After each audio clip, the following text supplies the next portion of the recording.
Greetings, Calc 2 students. This video is an introduction for section 11.6, absolute convergence, the ratio test, and the root test. So consider if I had a series, the summation of n equals 1 to infinity of a sub n. Well, that's a sub n would be a1 plus a2 plus a3 and so forth. By definition, what an absolute convergence means is if I take that a sub n and I put an absolute value symbol around it, so I have the absolute value of a sub n, then each of the terms would have absolute values on them. So we call it absolute convergent if I take something and take its absolute values, and then it's also convergent.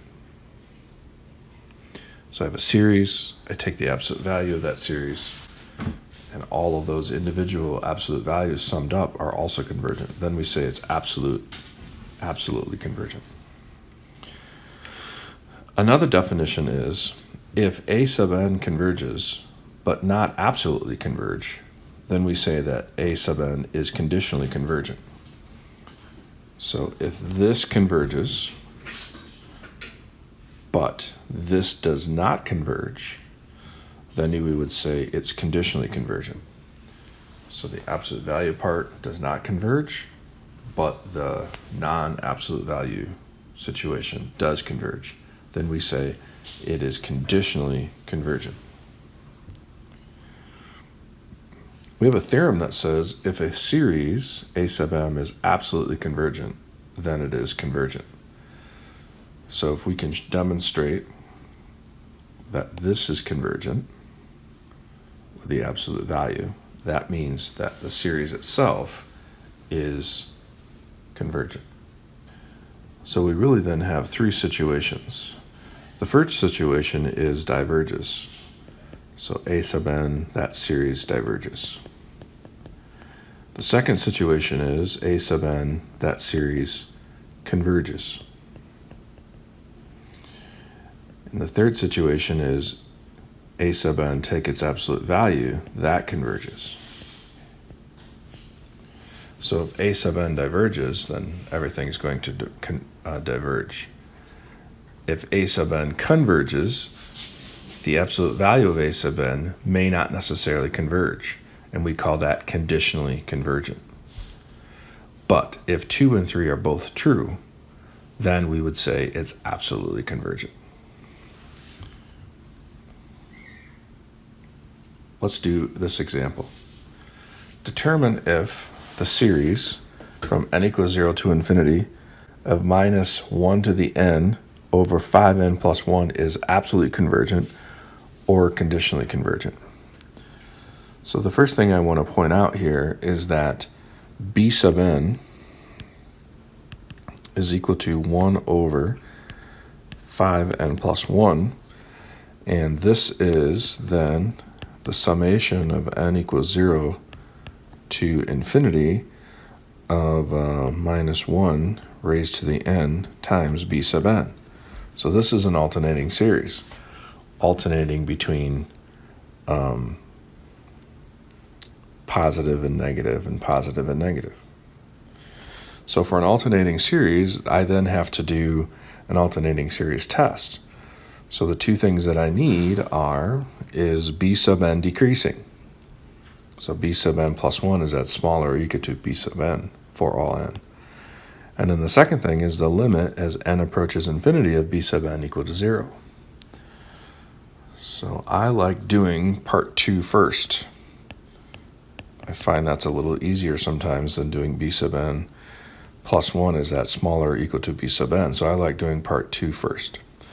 So then the limit as n approaches infinity of b sub n would equal the limit as n approaches infinity of, well, b sub n is 1 over 5n plus 1. And when we evaluate that, we're going to get 0. So part 2 passes from our test. So then the second part is, well, is b sub n plus 1 smaller than b sub n? So now I'm going to do number 1 of our alternating series test. So b sub n is equal to 1 over 5n plus 1. and b sub n plus 1 would equal 1 over 5 n plus 1 plus 1. And if I simplify that, I'd have 1 over 5n plus 6. So the question then is 1 over 5n plus 6 always going to be smaller than or equal to 1 over 5n plus 1? And the answer is yes, because this bottom is going to be bigger as n gets bigger than this bottom as n gets bigger. So yes, b sub n, the series, decreasing.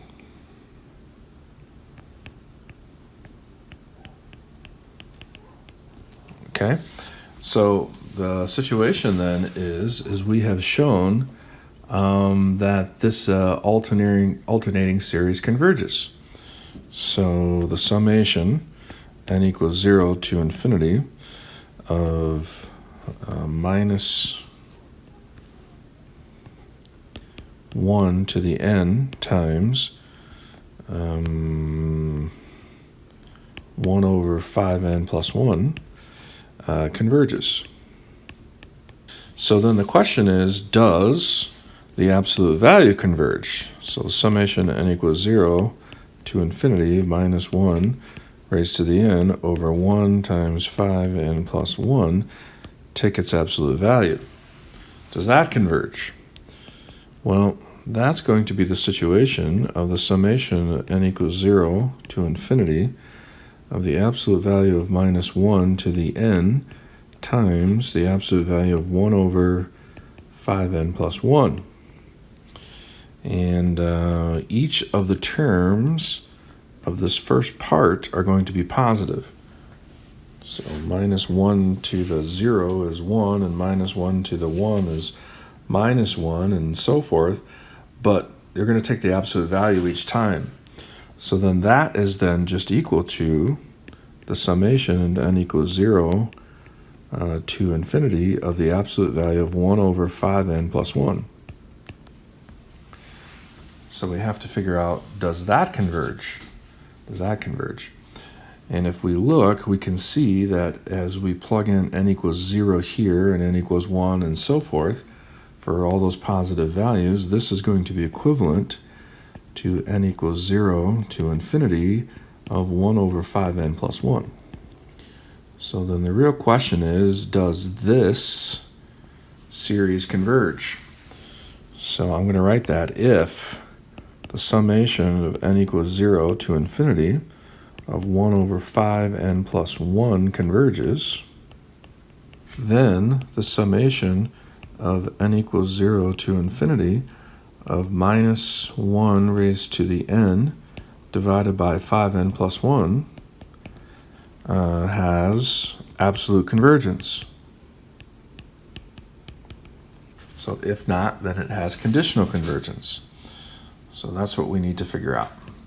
So how do we do that? Well, from back in section 11.4, you learned about the limit comparison test. And the limit comparison test says that if you have the limit as n approaches infinity of a sub n over b sub n, and that's equal to a constant, then either both converge or both diverge. Then both a sub n and b sub n converge or diverge. So I need to find something to compare series to.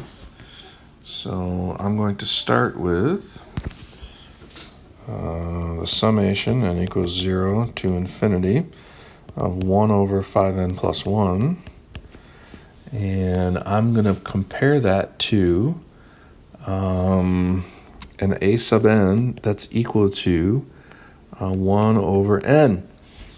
And I know that 1 over n diverges. This is a series that's been well studied, and we should know that that's one that we know diverges. So then we say, well, I want to compare the limit as n approaches infinity of a sub n over b sub n. And so that's equal to the limit as n approaches infinity of 1 over n divided by b sub n, which is 1 over 5n plus 1. And that simplifies algebraically to the limit as n approaches infinity. And that works out to 5n plus 1 divided by n when we do our algebra.